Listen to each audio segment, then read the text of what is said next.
Vamos embarcar em uma jornada maravilhosa ao longo da vida humana.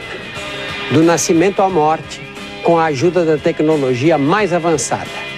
Será uma viagem contada a partir de uma perspectiva única, nas profundezas do corpo humano. Não será a história de uma vida, mas a de todas as nossas vidas.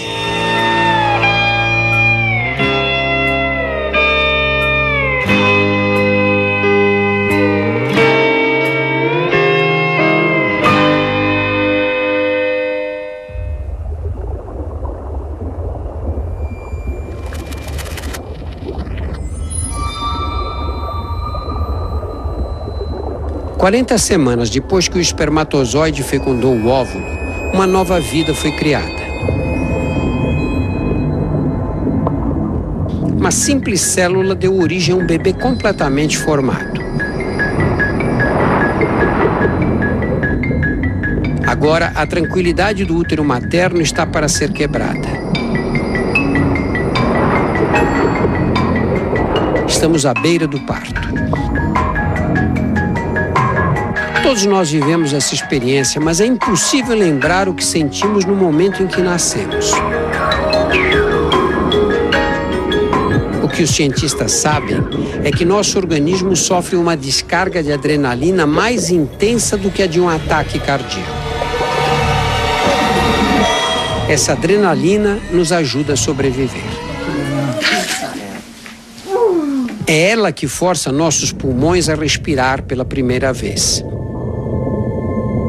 Pulmões ainda cheios de líquido amniótico. Nesse instante, corremos o risco de morrer afogados. Os músculos que precisamos contrair para respirar, de repente entram em espasmo. Nossos pulmões despertam para a vida e inspiramos pela primeira vez. É a respiração mais importante de nossas vidas. A primeira das 700 milhões que daremos antes da última.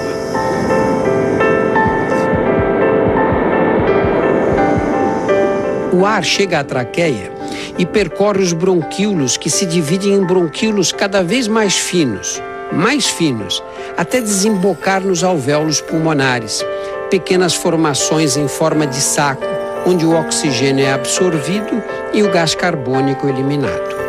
Nos pulmões existem 30 milhões de alvéolos.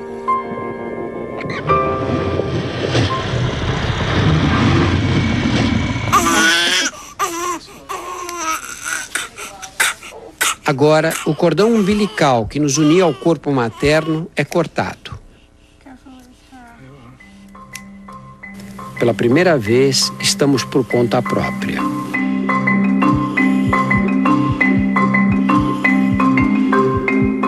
Os órgãos do recém-nascido precisam se adaptar ao mundo externo.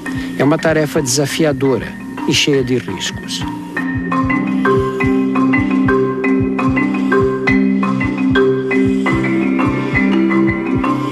Nosso coração, do tamanho de uma noz, já pulsava há 8 meses, mas agora enfrenta uma complicação. Ele tem 2 orifícios abertos, um na aorta e outro em suas paredes internas. Esses orifícios vêm da vida intrauterina e serviam para desviar o sangue de nossos pulmões paralisados na direção dos vasos da placenta.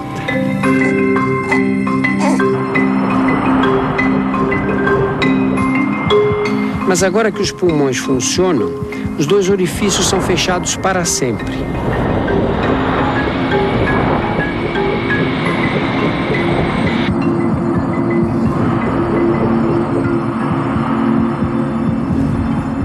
Com o coração batendo compassadamente, o sangue será bombeado por milhares de quilômetros de vasos sanguíneos.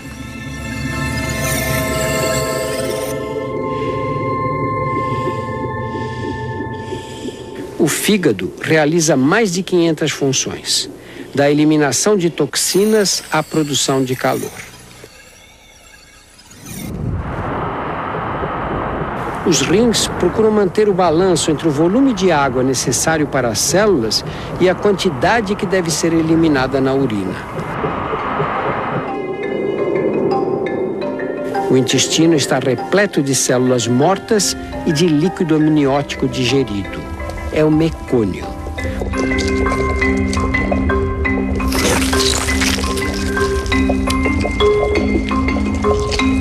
O mecônio é um líquido corrosivo. Se o bebê chegar a aspirá-lo, ele poderá atacar os pulmões. Dentro do intestino, porém, ele é inofensivo e será eliminado em horas.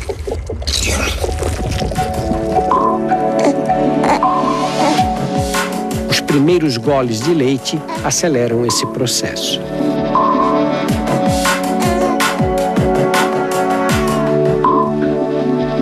O trauma do nascimento parece haver terminado. Mas a aventura de sobreviver está apenas começando. O corpo humano é uma máquina microscopicamente desenhada.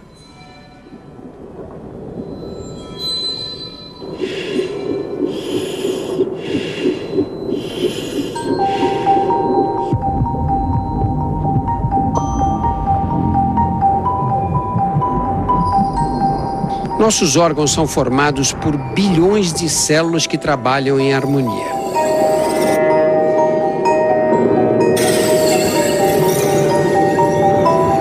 Dentro de cada célula existe uma organização perfeita que diz a cada uma delas o que fazer e de que modo deve comportar-se. No interior do núcleo celular está enovelado nosso DNA, estrutura única de cada um de nós.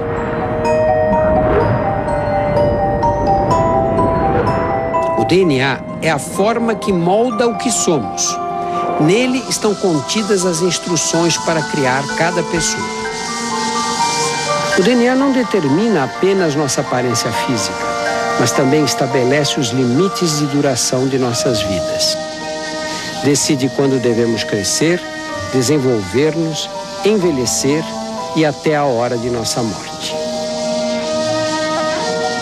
Mas o DNA não é tudo.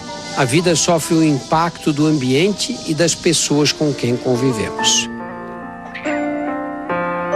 Com alguns dias de vida, tudo o que fazemos é por instinto, até mamar. O leite materno fornece todos os nutrientes necessários. Bebemos meio litro por dia. Mas o leite é muito mais do que um superalimento. Ele nos protege de um perigo invisível. Em toda parte existem bactérias potencialmente mortais. A pele sofre ataque constante.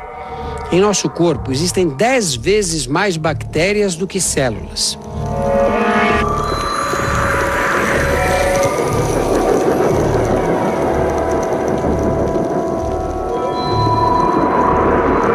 O sistema imunológico subdesenvolvido ainda não tem forças para vencer as infecções.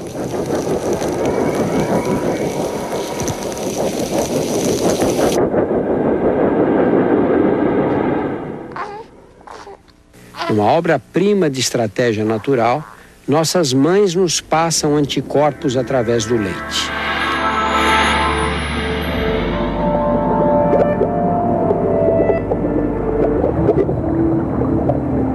Até que nosso sistema imunológico amadureça, ela nos mantém saudáveis. A amamentação cria laços tão profundos entre a mãe e o filho que servirão para guiá-lo ao longo da infância e até da vida adulta.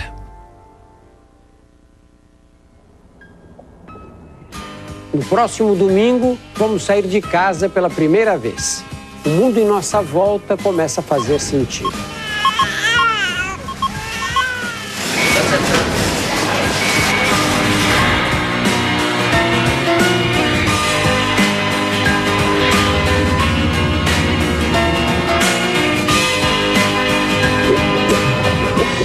Pela primeira vez, uma câmera permite filmar em alta definição a chegada no estômago. Não perca!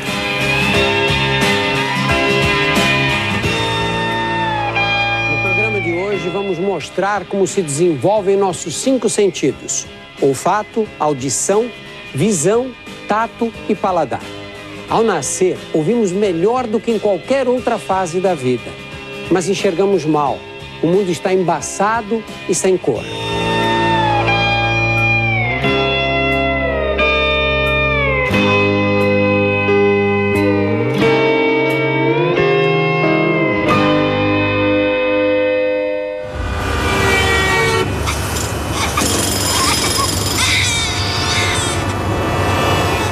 Nessa idade, uma simples ida ao supermercado é uma sobrecarga de estímulos. O ambiente é barulhento, cheio de luzes e de cheiros. No interior do nariz, os nervos olfativos recebem as correntes de ar que respiramos. Eles detectam as moléculas dos objetos que nos cercam e enviam um sinal elétrico para o cérebro. O cérebro interpreta esses sinais como cheiros e nos transmitem a sensação olfativa. O olfato é muito sensível. Aprendemos depressa a reconhecer odores e a identificar nossas mães com o nariz. O mundo em nossa volta é cheio de ruídos. Ondas sonoras fazem vibrar essa estrutura que você vê esbranquiçada. É a membrana do tímpano. As vibrações são transmitidas para dentro do ouvido, onde estão situados 3 ossos minúsculos: martelo, bigorna e estribo, os menores ossos do corpo humano. Cabem na ponta de um dedo e ficam do mesmo tamanho pelo resto da vida. Esses ossinhos amplificam as vibrações transmitidas pela membrana do tímpano. Amplificam 22 vezes o volume do som. As vibrações penetram uma estrutura em forma de caracol, situada no ouvido interno, a cóclea. O interior da cóclea é revestido por camadas de cílios muito delicados. Medem 200 vezes menos do que um fio de cabelo. Quando as ondas sonoras passam, eles vibram.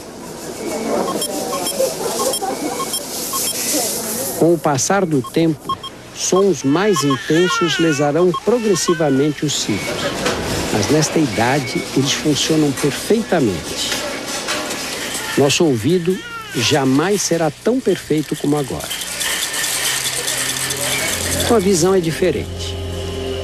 O mundo se apresenta embaçado e sem cores. Os olhos são tão imaturos que não conseguimos direcioná-los para o local desejado e o cristalino não é capaz de encontrar o foco.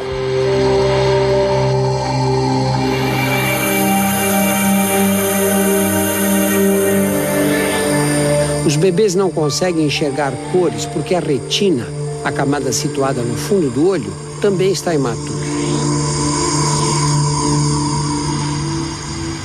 Na retina existem os cones e os bastonetes, células especializadas em transformar luz em sinais elétricos. Os cones, encarregados de detectar as cores, ainda estão em desenvolvimento. Por isso, vemos tudo em branco e preto. Da retina, os sinais caminham pelos nervos ópticos e são enviados para a parte de trás do cérebro, que vai processar as imagens recebidas. Enxergamos com o cérebro, não com os olhos.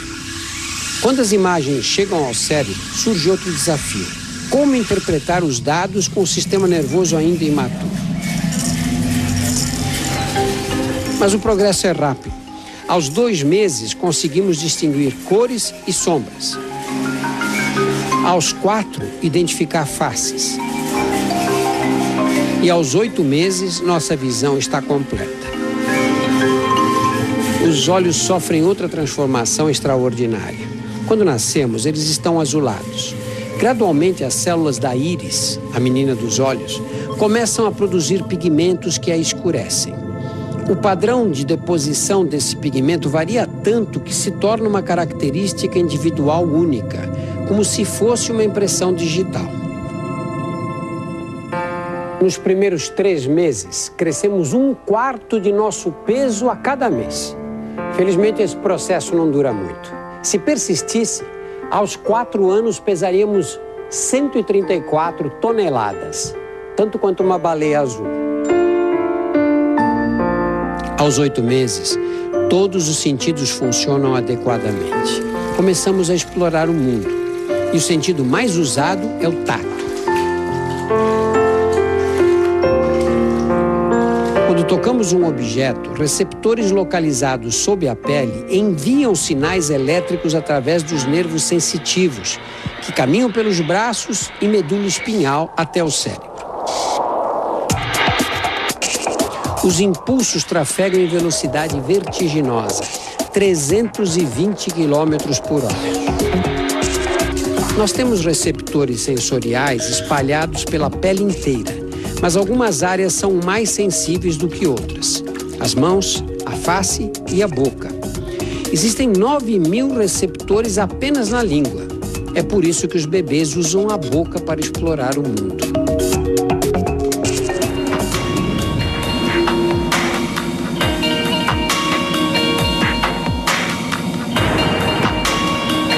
A digestão começa na boca. Os dentes trituram os alimentos. Pequenas glândulas sob a língua produzem saliva para começar a digeri-los. A saliva também lubrifica os alimentos para facilitar o percurso de 12 horas que serão obrigados a fazer pelos 4 metros de intestino. Músculos que se contraem em ondas criam um movimento peristáltico que empurra o bolo alimentar para frente. As contrações são tão poderosas que conseguimos comer até de cabeça para baixo.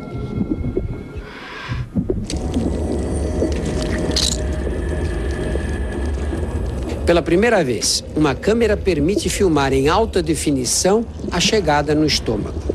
O estômago é um reservatório com paredes musculares que se contraem para transformar os alimentos em líquido, com a ajuda do suco gástrico, muito ácido.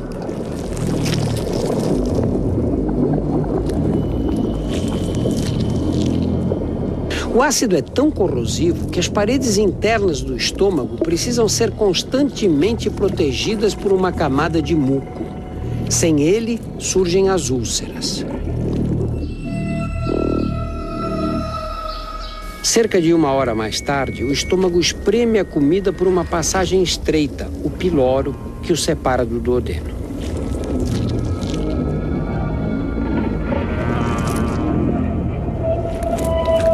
O duodeno é a primeira porção dos 3,5 metros de alças que constituem o intestino fino, onde serão absorvidos os principais nutrientes.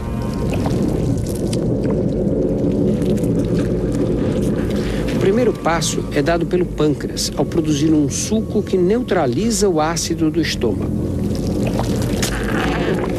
A bile do fígado transforma as gorduras em gotas pequenas. O interior das paredes intestinais possui milhões de projeções microscópicas chamadas vilus, que aumentam a superfície do intestino, facilitando a absorção. Depois de mais 1h30, o intestino já absorveu a maior parte dos nutrientes.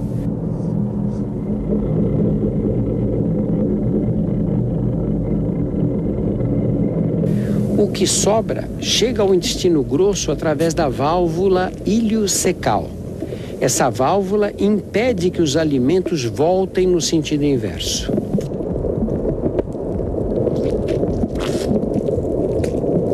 A principal função do intestino grosso é absorver água.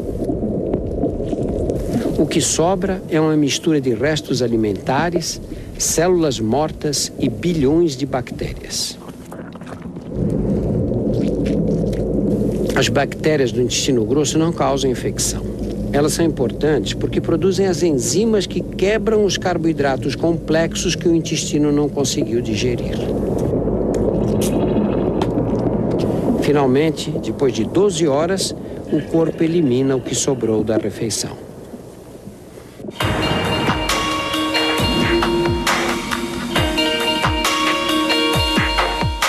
Ao nascer, nossos ossos são flexíveis como as cartilagens para facilitar a passagem pelo canal de parto. Depois do nascimento, células chamadas osteoblastos entram em ação para tornar os ossos mais resistentes. Com 1 ano, estamos prontos para andar. Para os primeiros passos não basta força, é preciso equilíbrio. E o segredo do equilíbrio está guardado dentro de nossos ouvidos. Na parte mais interna dos ouvidos, existe uma estrutura com 3 alças dispostas em 3 planos. Esses canais semicirculares são cheios de líquidos. Quando o líquido balança com o movimento, os cílios da parte interna dos canais enviam dados para o cérebro identificar a posição espacial em que o corpo se encontra. Podemos andar. Agora não há mais limites para o que conseguimos fazer.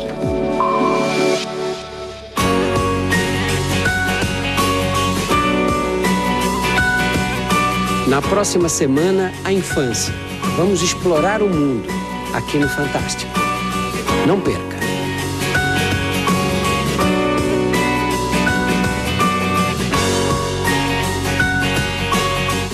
Nos primeiros programas desta série, mostramos a fragilidade dos bebês. Alguns mamíferos dão os primeiros passos assim que nascem. Nós levamos meses para enxergar direito e 1 ano ou mais para andar. Mas ao redor do primeiro aniversário, desenvolvemos a habilidade que nos distingue dos outros animais. Aprendemos a falar.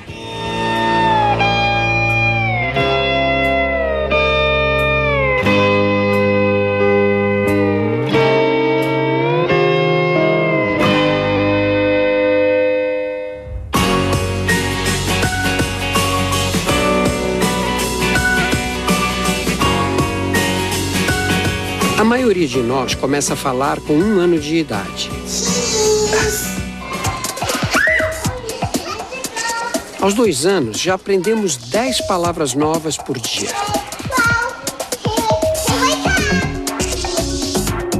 Esta é a área do cérebro envolvida no processamento da linguagem. É chamada área de Broca.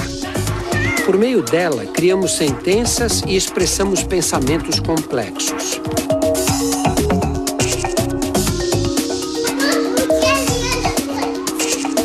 A linguagem é o que torna os humanos tão diferentes. Falando, podemos expressar nossas ideias.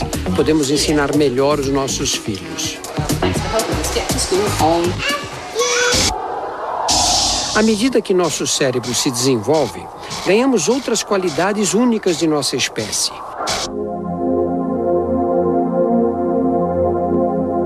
Adquirimos consciência de nossa identidade e individualidade. Aprendemos a pensar por nós mesmos.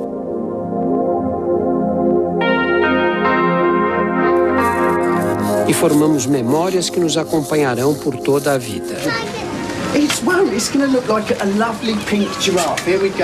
Aos 5 anos de idade, estamos numa fase incomparável. Pouquíssimos mamíferos dedicam tanto tempo à preparação para a vida adulta. Num período de tempo equivalente, os cachorros, por exemplo, estão em plena fase reprodutiva.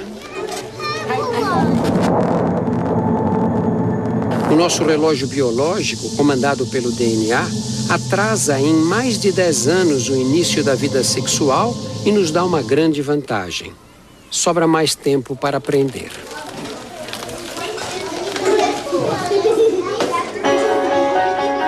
A infância humana é totalmente direcionada para o aprendizado. Nosso cérebro é uma estrutura com mais de 100 bilhões de células nervosas, chamadas neurônios. A energia trocada entre eles seria suficiente para manter uma lâmpada acesa o dia inteiro. Os neurônios se comunicam através de impulsos elétricos. Cada impulso é uma fração muito pequena de um pensamento e de uma memória. Quando ouvimos uma palavra nova, nossos ouvidos convertem o som em impulsos elétricos que serão enviados para o cérebro. Podemos aprender porque os neurônios estão constantemente se modificando, formando novas conexões. Eles não se ligam diretamente uns com os outros, como os fios de eletricidade dos postes. Deixam sempre um espaço livre, microscópico, no ponto em que se conectam. Esse espaço livre é a sinapse. Para que o impulso elétrico não seja interrompido ao atravessar a sinapse, eles liberam substâncias químicas, os neurotransmissores. Aprender é criar novas conexões entre neurônios. Memorizar é reforçar essas conexões através da repetição. Quanto mais repetimos, mais inesquecível a memória se torna. Quando queremos lembrar de um acontecimento, somos obrigados a colocar em ação os mesmos neurônios que entraram em atividade quando se formou a memória desse fato.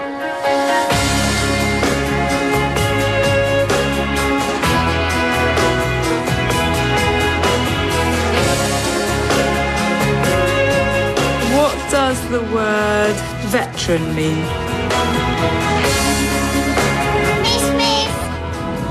Aos 9 anos de idade, o cérebro cresce muito depressa e milhões de novas conexões são construídas o tempo todo.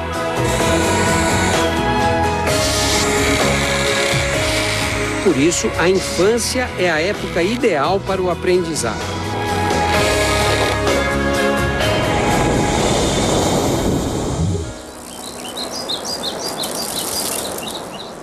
Não é só na sala de aula que as crianças aprendem.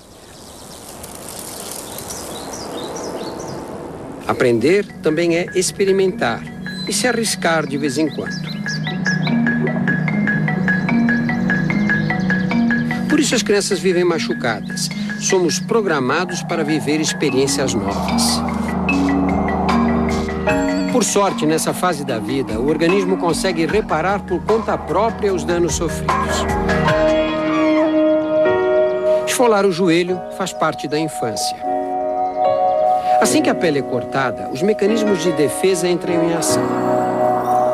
Os capilares sanguíneos se fecham para estancar o sangramento.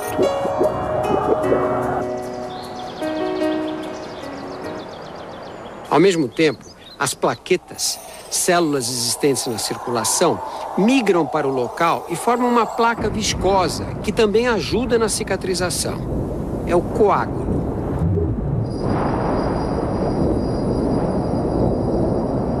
As crianças são especialistas em cicatrizar ferimentos. Na infância, as células se multiplicam numa velocidade muito intensa. Elas trabalham para aumentar o número total de células do corpo e também para manter os tecidos sempre novos, fortes e cada vez maiores. O mesmo ocorre com as células que trabalham para curar os ferimentos.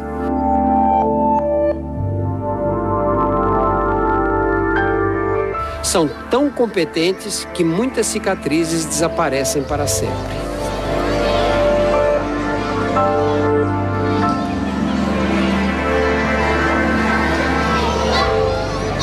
A infância é também o tempo de expandir horizontes. Cada vez interagimos com mais gente. Mas essa sociabilidade nos expõe a germes que podem causar infecções. Felizmente, temos um arsenal de defesas contra eles. Sobrancelhas, cílios, os pelos do nariz e das orelhas impedem a invasão das bactérias que vêm pelo ar. Suor, lágrimas e o muco nasal ajudam a aprisionar os germes. A pele se renova e se protege ao mesmo tempo. Enquanto descama para eliminar as células velhas, elimina também as bactérias que estão na superfície. A boca é mais vulnerável. Descobertas recentes mostram que os germes alojados na boca não são tão inofensivos. Se eles estivessem em outros órgãos, como o coração, poderiam ser fatais. Por sorte, a nossa boca tem uma arma secreta, a saliva. Além de ajudar na digestão dos alimentos, ela possui enzimas capazes de destruir bactérias. Produzimos até 1,5 litro de saliva a cada dia.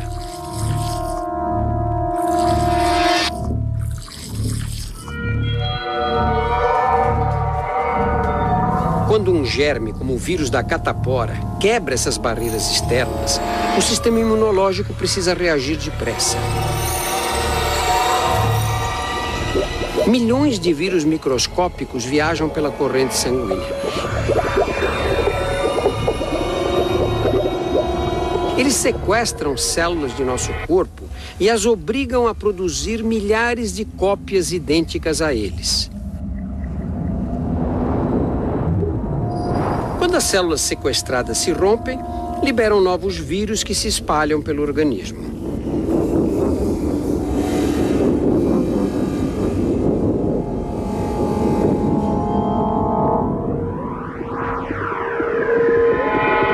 As consequências do ataque são febre e lesões na pele.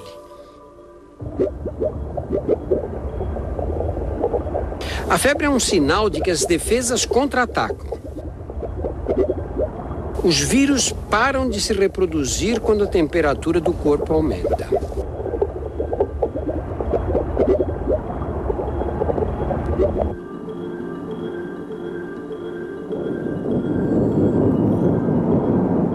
Quando o nosso sistema imunológico entra em ação, glóbulos brancos lançam proteínas tóxicas contra as células sequestradas pelo vírus.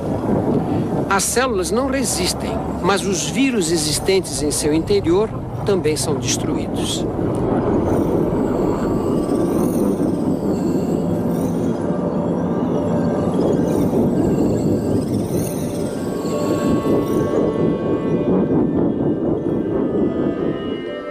As lesões da pele contêm os destroços dessa guerra, vírus mortos e restos das células que morreram. Pode ser desagradável, mas contrair algumas doenças infecciosas nessa fase da vida é vital para o desenvolvimento do sistema imunológico. O organismo cria anticorpos que serão de grande valia no futuro. Antes, sobrevivíamos às custas dos anticorpos que recebíamos passivamente através do leite de nossas mães. Agora somos capazes de fabricá-los por conta própria. Se entrarmos em contato com o mesmo germe pela segunda vez, os anticorpos atacarão imediatamente. Os glóbulos brancos destruirão os inimigos antes que eles proliferem. Por isso, a infância é a época ideal para a vacinação. Nas vacinas, usamos germes atenuados ou fragmentos deles. Os anticorpos criam uma imunidade semelhante àquela que seria adquirida se tivéssemos a doença. Ficamos protegidos. Aos 11 anos, a infância está perto do fim. Estamos prestes a sofrer uma das maiores mudanças de nossas vidas. No próximo domingo, entraremos na adolescência, aqui no Fantástico.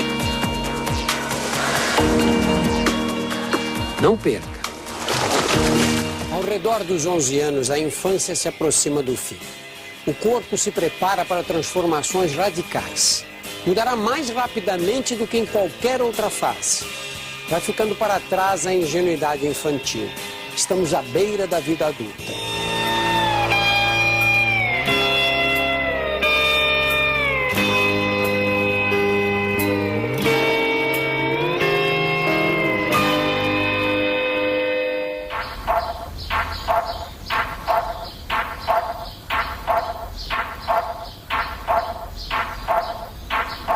Para entrar na puberdade, dependemos de uma explosão de hormônios. Não há programação fixa. Essa fase pode começar a qualquer momento, dependendo de nossos genes, do estilo de vida e até da dieta alimentar.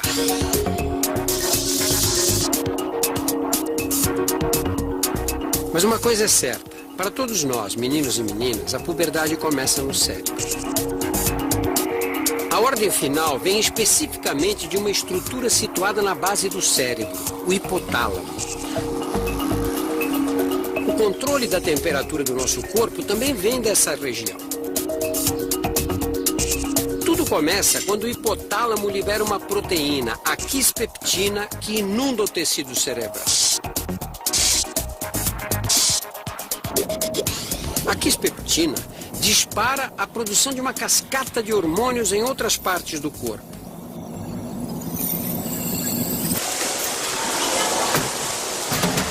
Hormônios que estimulam o amadurecimento dos órgãos sexuais. Nas meninas, amadurecimento significa ovulação. Pela primeira vez na TV, conseguimos ver os ovários em alta definição. É essa parte branca que aparece.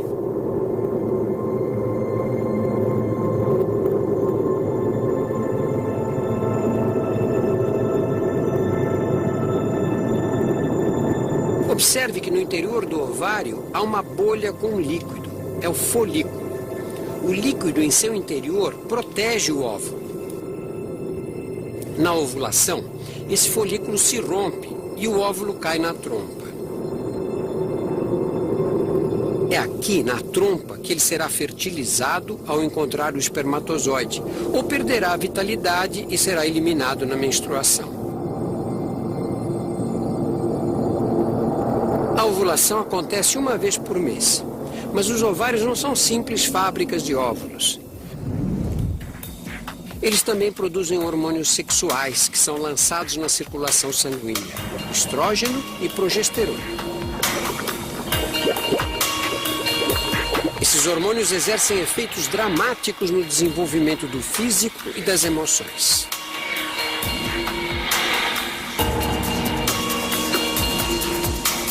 Meninas e meninos vivem uma experiência de crescimento acelerado.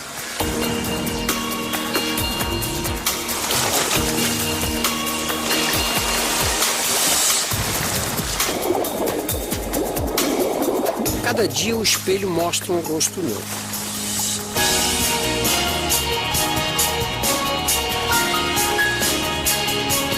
E todo o corpo muda mais rápido do que podemos perceber.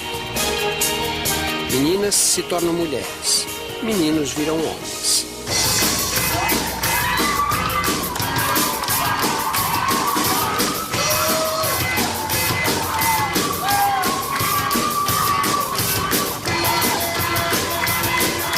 Na puberdade masculina, o cérebro também libera quispeptina.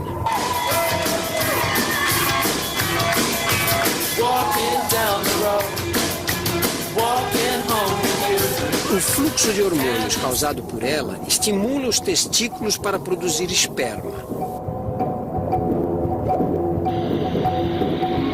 E testosterona, muita, 10 vezes mais do que antes.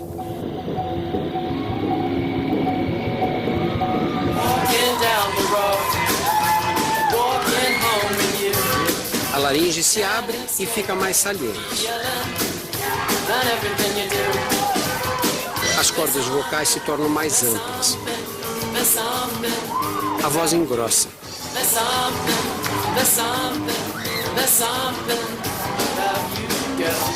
Os pelos crescem.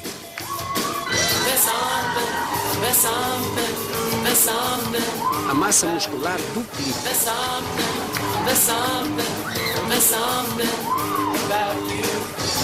Essas são as transformações que podemos ver e ouvir, mas por dentro também estamos em plena mudança. No cérebro, os neurônios formam milhões de novas conexões. O humor e o caráter mudam. Somos tomados por novas emoções. E de repente, uma emoção se sobrepõe a todas as outras. Pela primeira vez, o sexo oposto nos atrai. Por fora e por dentro, nosso corpo é tomado por sensações inesperadas. O coração bate mais forte. A pressão arterial aumenta.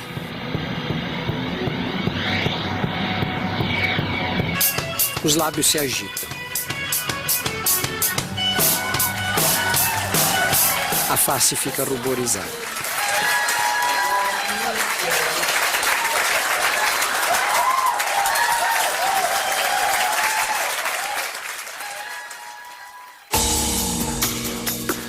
acontece o primeiro beijo. É um marco em nossas vidas.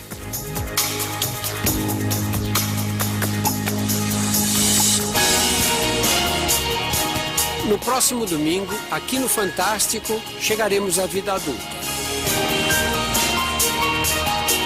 Não perca!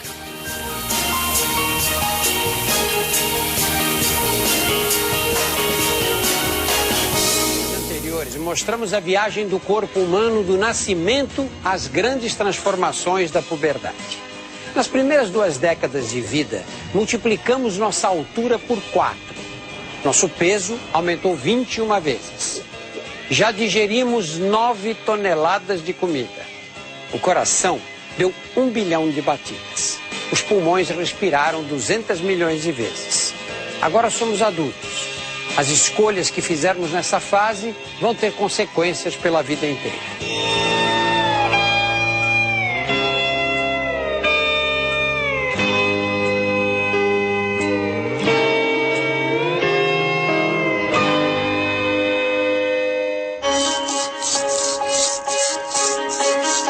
Aos 20 anos já atingimos a estatura máxima, mas jamais deixaremos de nos modificar.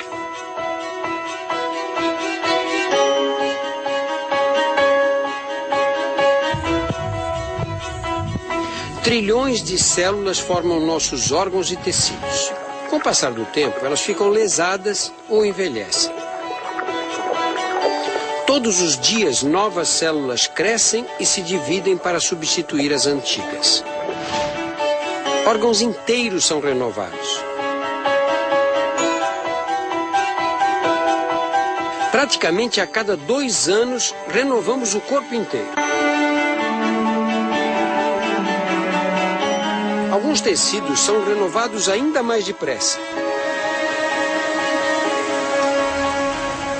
É por isso que precisamos vir aqui. Os cabelos são feitos de células da pele modificadas.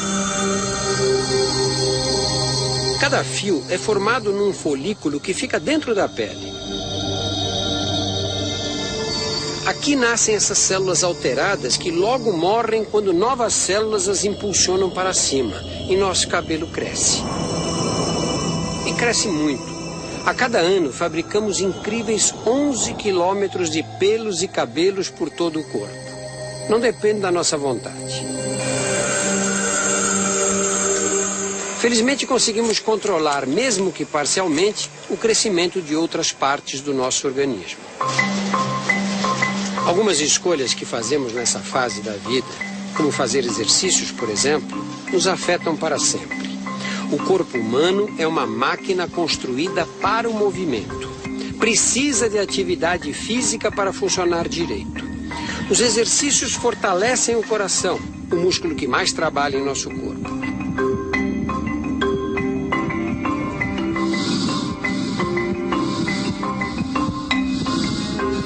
As contrações bombeiam mais sangue. O coração pode bater mais devagar.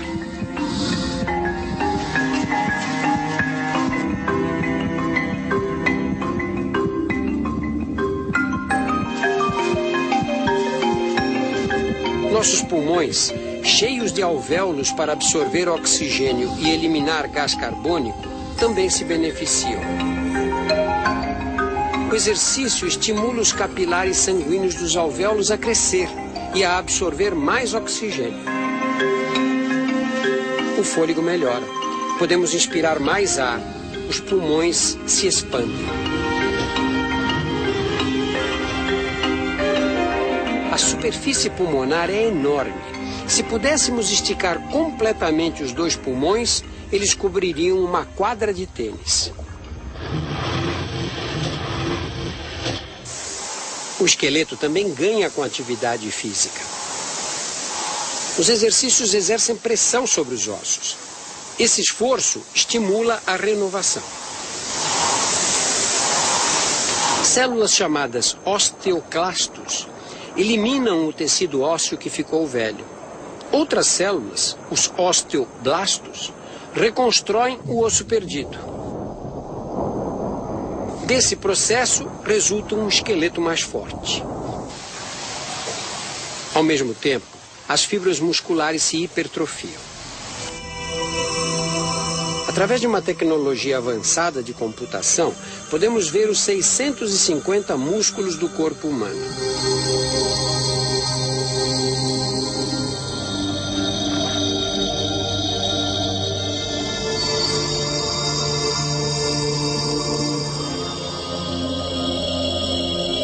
Eles representam 1/3 do peso total de um adulto.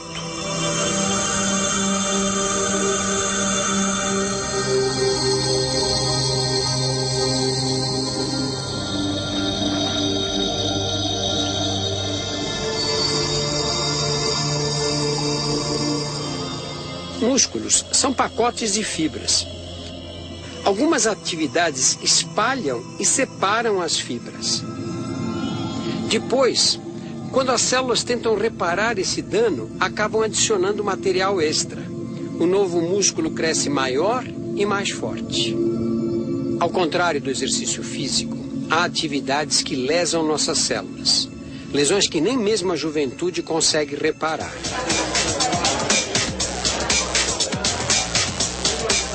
Festas fazem parte da vida aos 20 anos.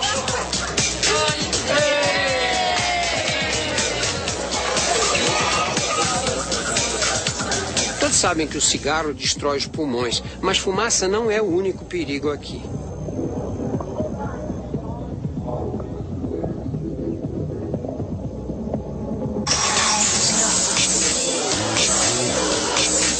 Desde que nascemos, a audição é prejudicada pelos ruídos mais intensos.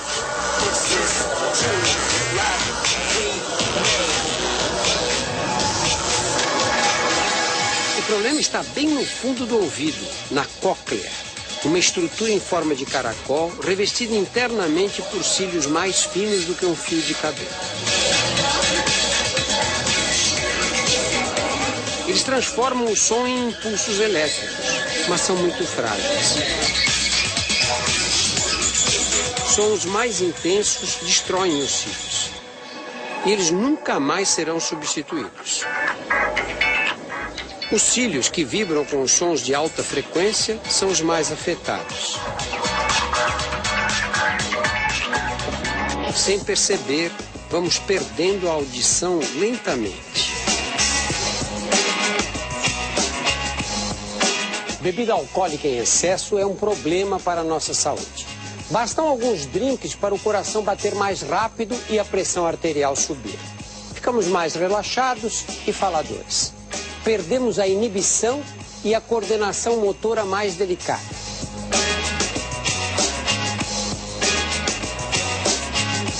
Beber com os amigos faz parte da rotina da maioria dos jovens aos 20 anos. Isso é importante para a nossa formação social, mas ficamos vulneráveis a um veneno para o nosso corpo.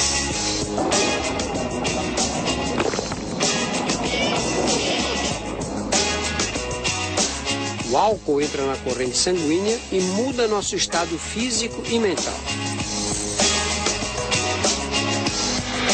Quanto mais bebemos, mais neurônios são afetados.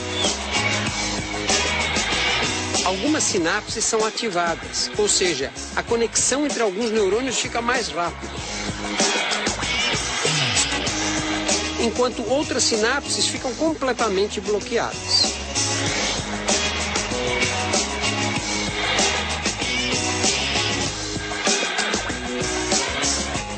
O álcool também engana os neurônios.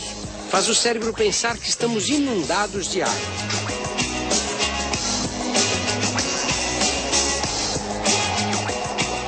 Equivocado, ele envia uma ordem para os rins produzirem mais urina. Perdemos um líquido precioso.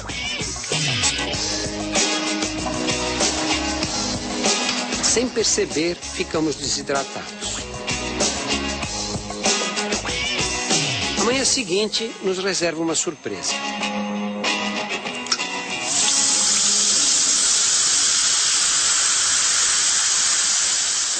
Acabada a festa, é o fígado que precisa pôr ordem na casa. O fígado é o centro de controle químico do corpo.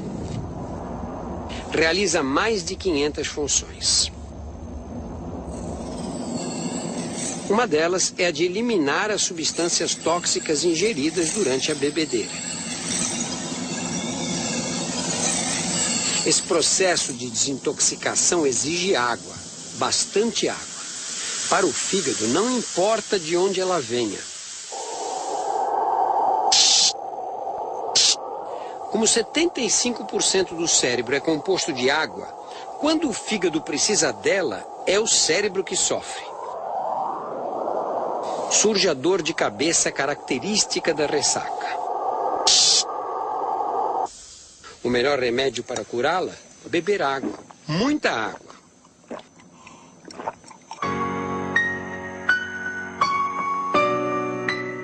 No próximo domingo, enfrentaremos novos desafios. É hora de encontrar o amor e de ter filhos, aqui no Fantástico.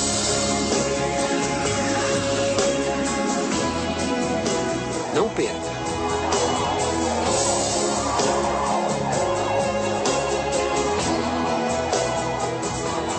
É hora de ter filhos. Podemos pensar que a atração sexual seja um fenômeno físico ou social, mas boa parte dela depende da biologia. Usamos os olhos para escolher nossos parceiros, mas o olhar não é tudo. A atração depende do olfato.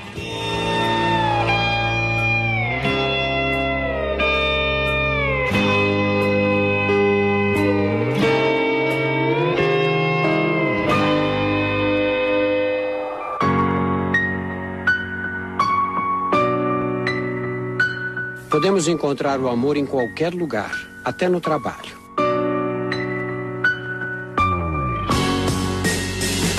De repente, alguém nos parece muito mais interessante do que os outros. Os românticos dizem que estar apaixonado é um capricho do coração. Mas, na verdade, o segredo da paixão se acha guardado no interior, lá no fundo de nosso nariz. No nariz, os nervos olfativos fazem mais do que reconhecer os cheiros dos ambientes. Sem percebermos, eles também detectam e analisam as características de uma substância química liberada junto com o suor das pessoas que nos cercam. Os ferormônios. Por incrível que pareça, os ferormônios carregam informações detalhadas sobre nossa genética, saúde e capacidade de resistir a doenças.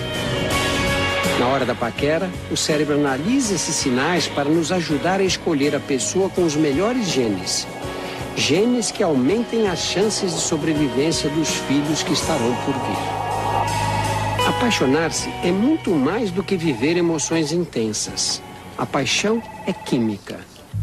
Quando avistamos a pessoa querida, liberamos adrenalina na circulação. Por trás de um olhar apaixonado está sempre uma descarga de adrenalina. O coração bate descompassado. Perdemos o sono. À medida em que o namoro avança e nos arrebata, entra em cena a dopamina, um neurotransmissor que nos traz sensação de bem-estar. A dopamina é tão potente quanto a cocaína. Ela nos leva à euforia e causa dependência. Queremos ficar cada vez mais perto da pessoa amada. Ocasionalmente, depois de um tempo juntos, pensamos em atingir os estágios mais profundos da relação amorosa. Compromisso, casamento e, quem sabe, filhos. Apostamos num relacionamento para durar a vida inteira. E quem diria, até nossas futuras bodas de ouro dependerão de substâncias químicas. O relacionamento íntimo e duradouro só existirá se a química for favorável. Sexo não é apenas uma fonte de prazer ou um meio de ter filhos. Sexo causa encantamento e reforça a ligação entre os amantes. Durante o orgasmo, nossas hipófises inundam a circulação com ocitocina, o hormônio que estreita laços afetivos. É o mesmo hormônio que liga o bebê à mãe. Quanto mais sexo, mais ocitocina, mais ligados a outra pessoa nos sentimos.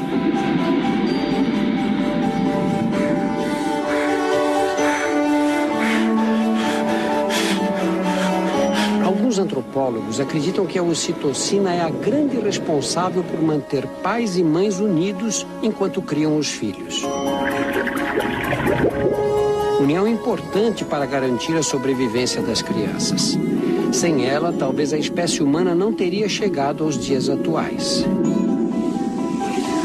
Em nossa viagem fantástica chega um dos momentos mais incríveis de nossas vidas: a hora de ter filhos.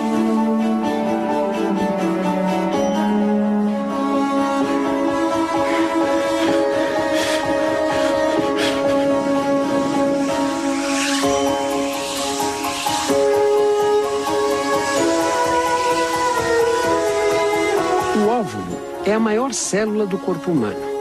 Todo mês a jornada se repete. Ele amadurece e é expulso do ovário. Normalmente, o óvulo morre e é eliminado do corpo durante a menstruação. Mas este terá outro destino: dar origem a um bebê.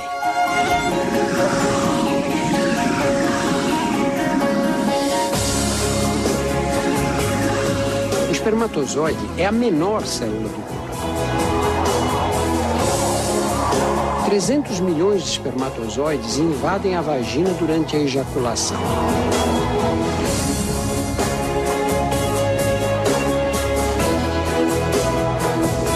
Não é fácil a tarefa dos invasores.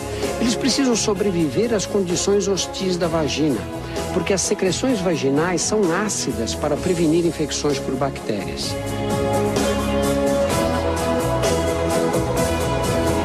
Essa acidez é capaz de destruir milhões de espermatozoides. Muitos morrem antes mesmo de chegar ao colo do útero. Os que conseguem sobreviver nadam útero adentro para chegar ao óvulo que vem descendo pela trompa. Contrações musculares muito delicadas no interior das trompas ajudam os espermatozoides a percorrer o caminho. Dos 300 milhões, somente algumas centenas chegarão perto do alvo final. E apenas um fertilizará o óvulo.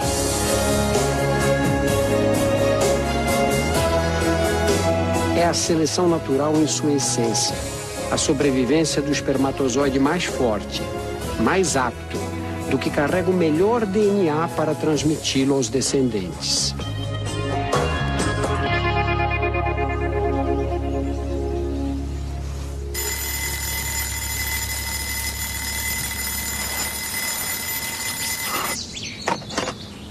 Por fora, o corpo feminino não dá nenhum sinal do que acaba de acontecer.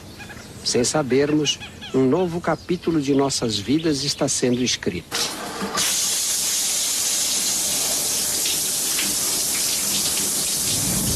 Nas próximas 40 semanas, uma única célula vai se transformar num bebê.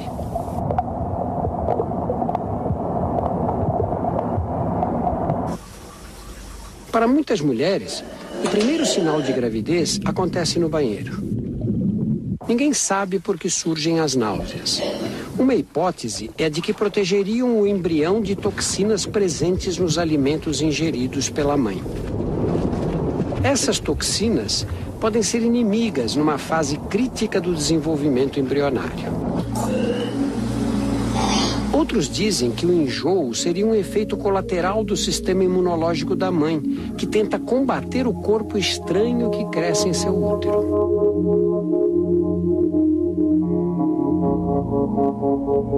O embrião pode ser comparado a um parasita.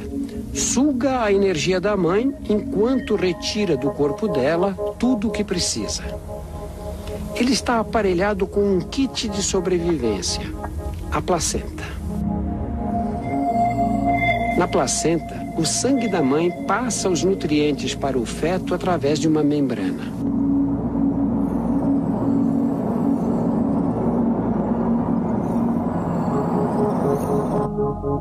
Graças a essa nutrição constante, o bebê cresce mais de 850 gramas em 10 semanas.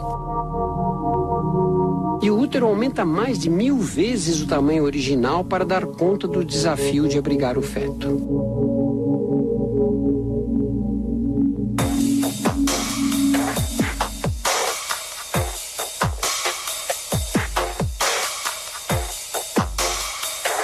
barriga cresce. O corpo materno precisa se reorganizar internamente para acomodar o bebê, que cada vez ocupa mais espaço. Esta mulher não está grávida. Todos os órgãos estão bem dispostos. Agora, olha a diferença de uma que está grávida. Os órgãos ficam apertados nas costas ou pressionados contra o tórax. E não é simples questão de espaço. Além de estar comprimidos, eles precisam trabalhar em dobro. Os pulmões e o coração são exigidos como nunca. Para abrir mais espaço, os músculos e os ligamentos da coluna ficam relaxados e se curvam.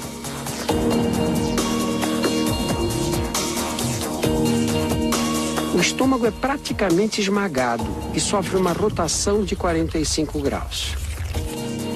Por isso, a mãe só consegue ingerir pequenas quantidades de alimentos sólidos e de líquidos, embora o bebê exija cada vez mais nutrientes.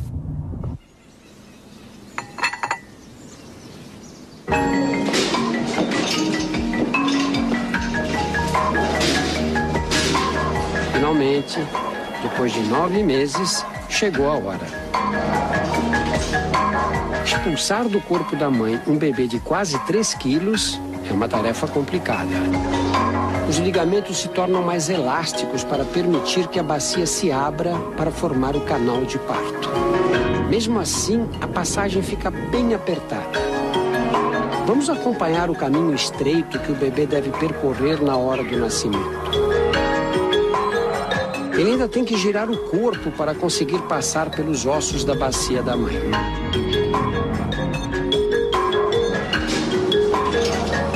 Às vezes esse caminho é estreito demais e a única opção para um parto seguro é a cesariana.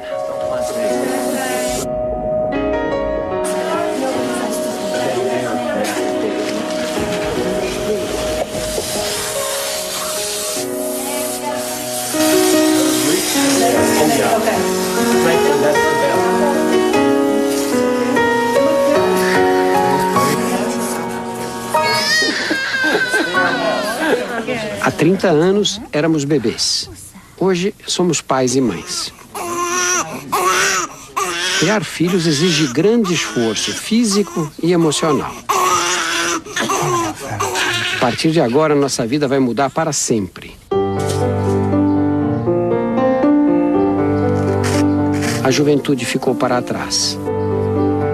Os anos passam e nosso corpo está para entrar numa nova fase de mudanças.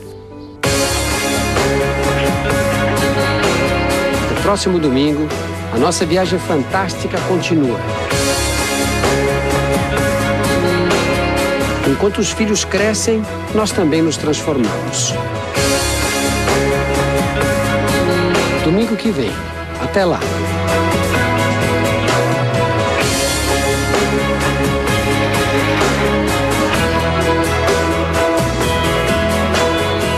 Nossas vidas jamais serão como antes. Perdemos o direito à irresponsabilidade da adolescência. À medida que nossos filhos crescem, surgem as alterações que nos levarão aos 40 anos de idade. Fazem que já vivemos a metade de nossas vidas.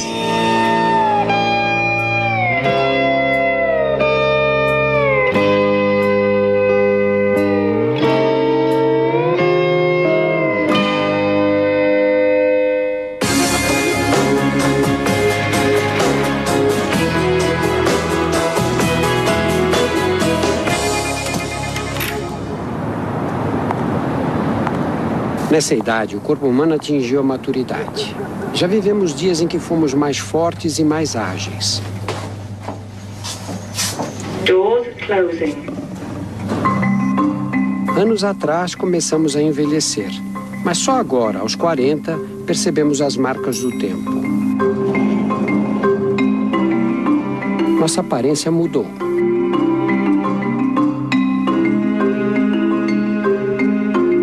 O efeito cumulativo do sol é responsável pelos primeiros sinais. Aparecem as rugas.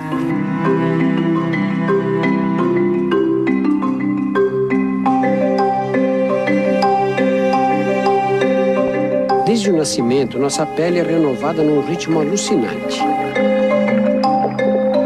Para repor as células das camadas superficiais que morrem constantemente, a pele fabrica 40 mil novas células a cada minuto. Aos 45 anos, já foram eliminados 180 quilos de células mortas.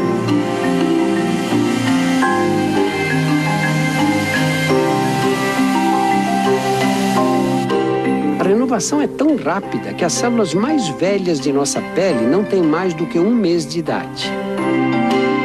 Mas a causa das rugas não são as células danificadas. As rugas se tornam mais nítidas por causa das fibras do tecido que dá suporte à pele, o colágeno. A radiação ultravioleta do sol dispara uma reação em cadeia que degrada o colágeno. As fibras se tornam mais finas e quebradiças.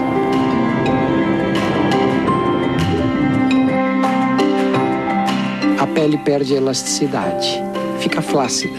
As rugas são inevitáveis.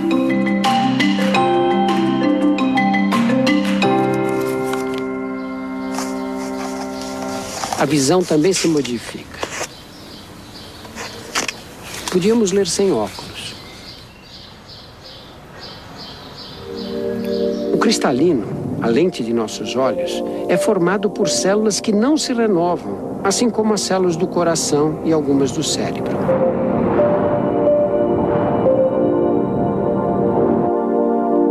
Elas permanecem as mesmas do nascimento até a morte. Com a idade, o cristalino se torna mais rígido, com mais dificuldade para focalizar. Fica difícil adaptar-se às variações de claro e escuro. E para piorar, os olhos ficam mais secos. As lágrimas que serviam para lavá-los estão mais escassas. As mudanças atingem todo o nosso organismo.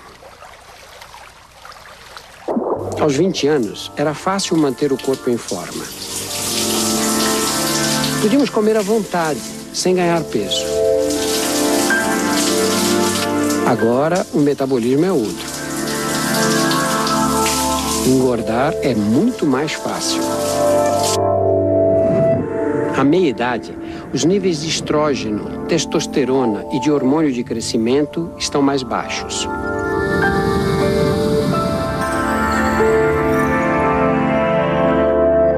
Como consequência, perdemos massa muscular. Perdemos cerca de 3 quilos de músculo por década. Com menos músculos, queimamos menos calorias. O organismo fica mais econômico. Precisa de menos combustível para funcionar. Se continuarmos a comer como antes, o excedente é armazenado sob a forma de gordura. As mulheres acumulam gordura nas cadeiras. Isso tem uma explicação. Durante a gravidez, a gordura acumulada nessa região funciona como uma reserva de energia. Nos homens, a barriga é que aumenta. Para nossos ancestrais, o peso extra na cintura era uma reserva útil que ajudava durante as longas caçadas.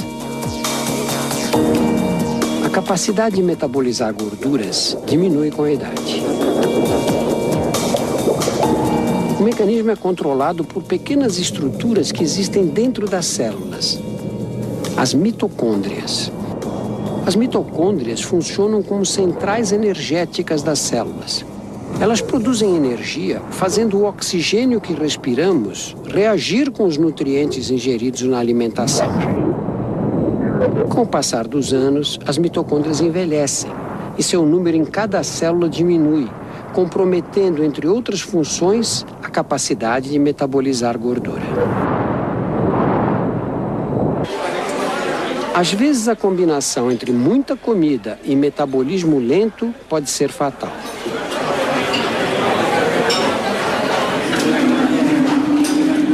O abdômen avantajado é mais do que um problema estético.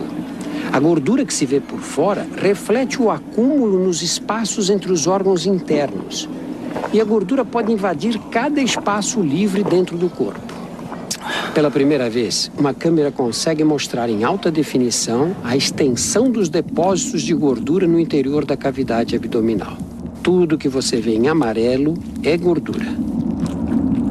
Aqui o intestino está quase todo encoberto. A gordura não se deposita apenas nas cavidades internas. Ela o faz também e mais perigosamente no interior das artérias. Esses depósitos diminuem o diâmetro dos vasos sanguíneos e dificultam a passagem do sangue.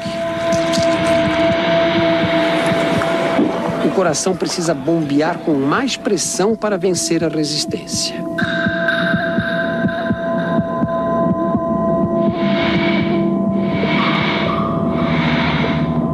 Em casos extremos, a artéria pode ficar totalmente obstruída.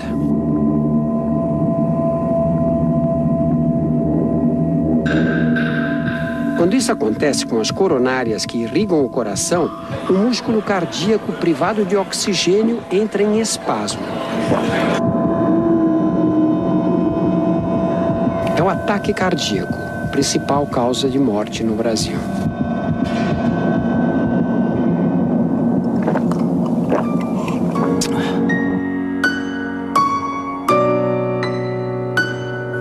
Quando atingimos os 50 anos, nosso metabolismo está mais lento, mas o estilo de vida não. Vivemos atolados de obrigações familiares, compromissos sociais e trabalho. Essa pressão cria condições para a instalação do estresse.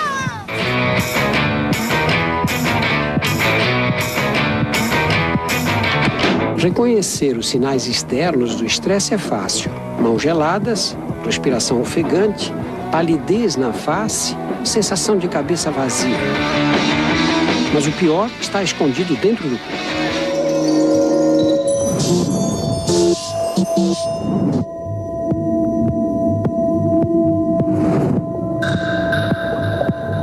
As glândulas suprarrenais jogam adrenalina e cortisol na corrente sanguínea.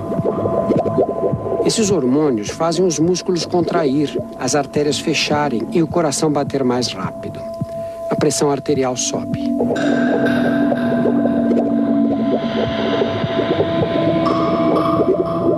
Somos tomados pelo reflexo de fugir ou lutar. O mesmo que nossos antepassados desenvolveram para enfrentar as feras. Mas a diferença deles, nossos predadores estão sempre por perto. A conta a pagar. O trânsito parado, o filho que anda em más companhias. Não há escapatória. O corpo tem que aguentar as consequências. O estresse danifica e apressa o envelhecimento dos vasos sanguíneos.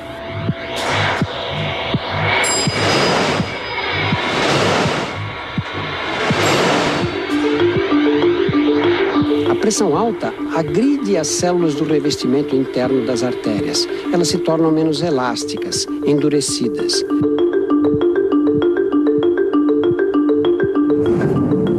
Principalmente a maior de todas elas, a aorta.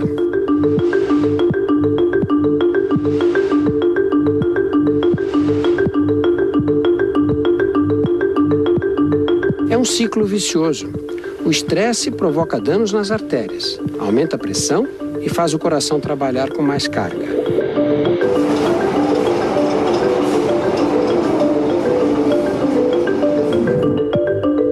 Quanto mais endurecidas ficam as artérias, mais difícil lidar com os efeitos do estresse.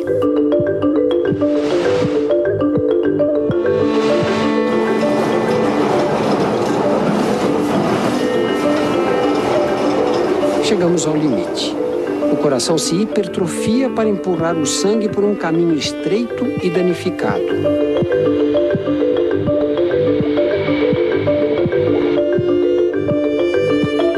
A pressão alta pode romper artérias mais frágeis.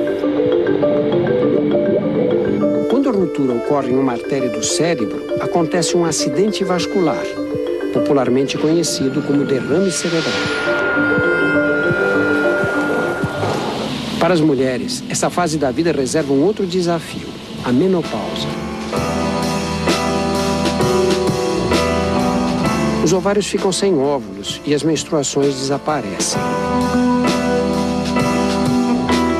A produção de hormônios sexuais, estrógeno e progesterona, cai. O corpo feminino vive o fim da idade reprodutiva. A falta de hormônios altera as regiões do cérebro envolvidas no humor, na disposição e no controle do sono.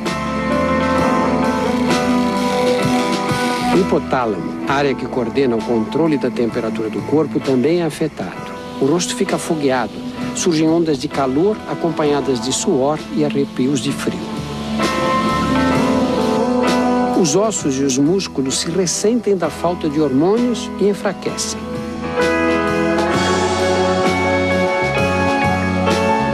O corpo da mulher passou a vida acostumado com os hormônios sexuais. Agora eles não existem mais. O processo de envelhecimento se acelera.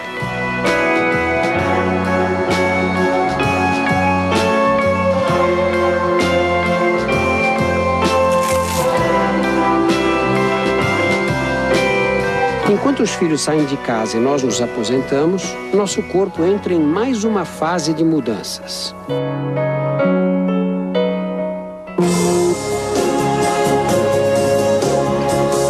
Domingo que vem, desvendaremos os mistérios do envelhecimento, aqui no Fantástico. Até lá. Adultos e tiveram filhos. O nascimento de um neto é evidência de que não somos mais necessários para a perpetuação de nossos genes. Desse momento em diante, a vida seguirá em frente, estejamos ou não por perto.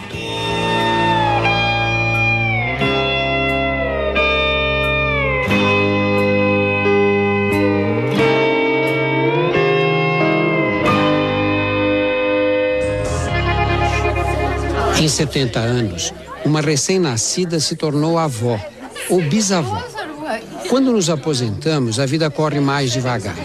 Nossos movimentos também estão mais lentos. Os sinais externos da idade ficam mais evidentes.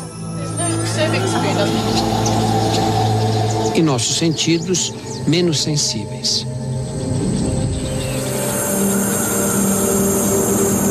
Desde o nascimento, começamos a perder os cílios responsáveis pela captação dos sons no interior do ouvido.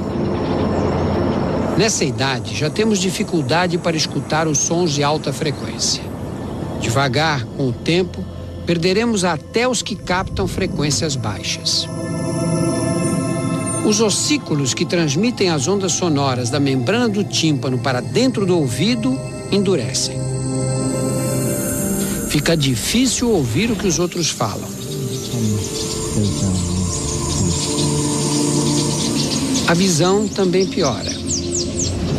A vida inteira exposto aos raios de sol, o cristalino, a lente dos olhos, perde a elasticidade e escurece. Pode até mudar a cor dos olhos.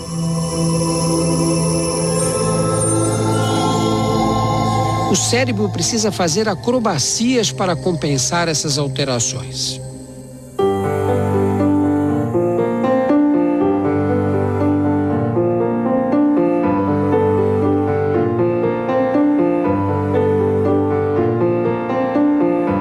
O esqueleto reflete bem o desgaste de muitos anos.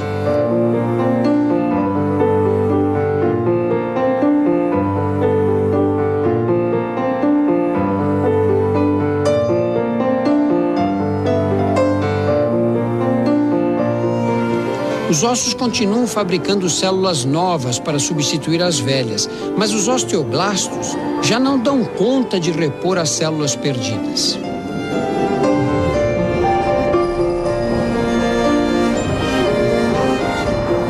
A perda constante de massa óssea torna os ossos quebradiços. É a osteoporose, um perigo permanente.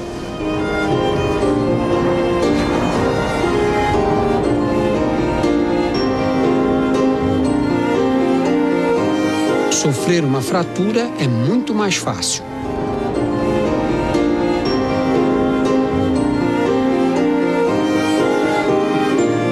Isso acontece com ambos os sexos.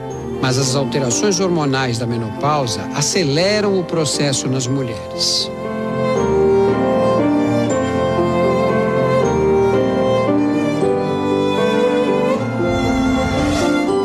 Por que a aparência de nosso corpo muda tanto entre os 40 e os 70 anos? É bem mais do que uma questão de uso e desgaste.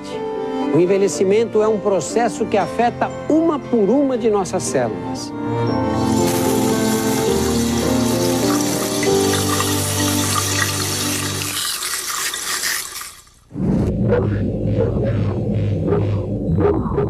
A cada dia, bilhões de nossas células se dividem em duas. Para isso, precisam duplicar o DNA e destinar uma cópia para cada célula filha.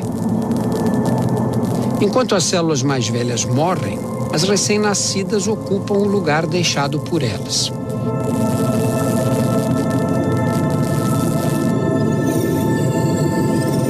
O problema é que o mecanismo de divisão celular é sujeito a pequenos erros.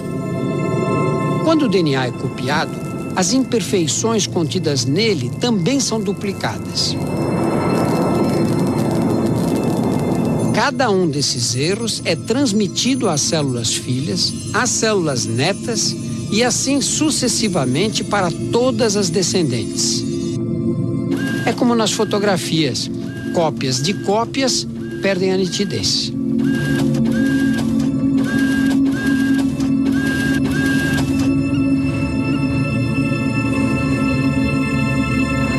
Desde o nascimento, trocamos todos os ossos do nosso rosto a cada 2 anos.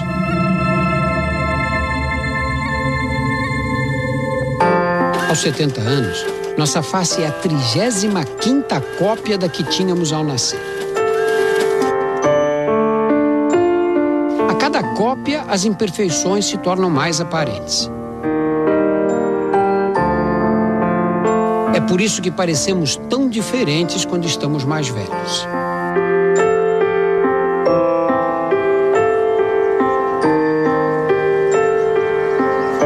Outra causa de envelhecimento está no ar que respiramos.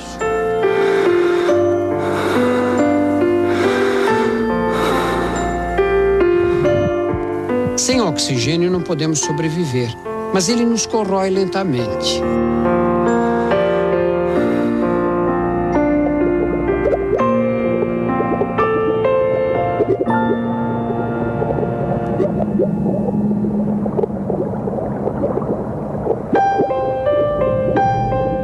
Dentro de cada célula, as mitocôndrias são nossas centrais energéticas, nossas fábricas de energia. Elas combinam o oxigênio com os nutrientes para produzir a energia necessária ao funcionamento do organismo.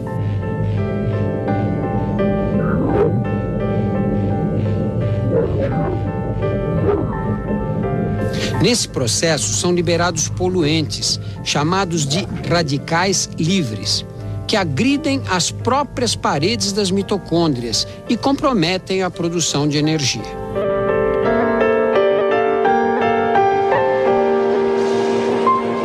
Como consequência, não conseguimos mais repor as células necessárias, nem corrigir os defeitos ocorridos em seu DNA.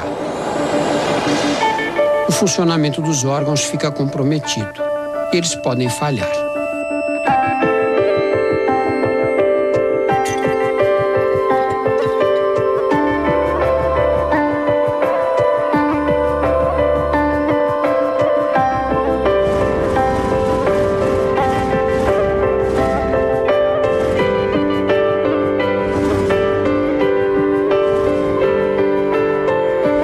A morte, como a vida, é um processo construído no interior de nossas células.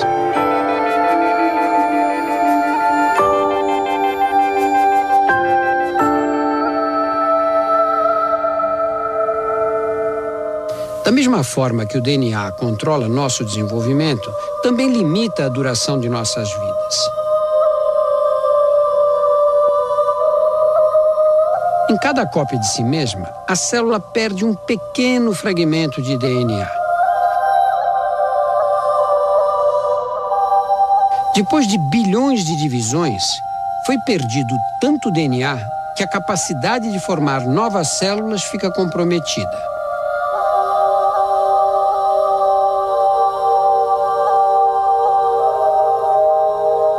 A morte não é um acontecimento instantâneo. É um processo através do qual os órgãos, pouco a pouco, entram em falência. Ao dar as últimas batidas, o coração espalha pelo corpo hormônios que aliviam a dor, as endorfinas.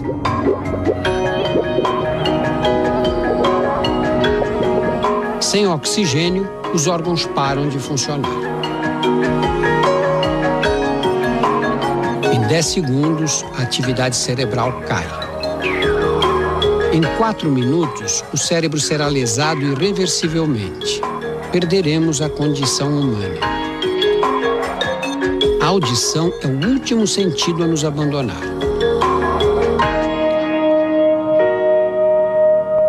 Mas algumas células permanecem vivas até mesmo depois da morte. As da pele ainda se dividem por 24 horas. E são necessárias 37 horas para que o último neurônio encerre sua atividade.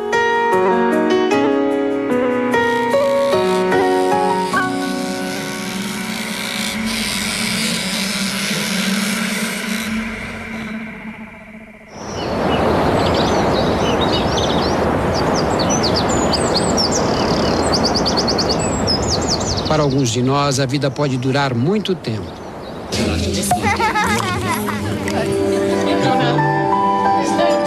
Quem nasce hoje tem expectativa de viver 80 anos ou mais. Mas todas as jornadas um dia devem terminar.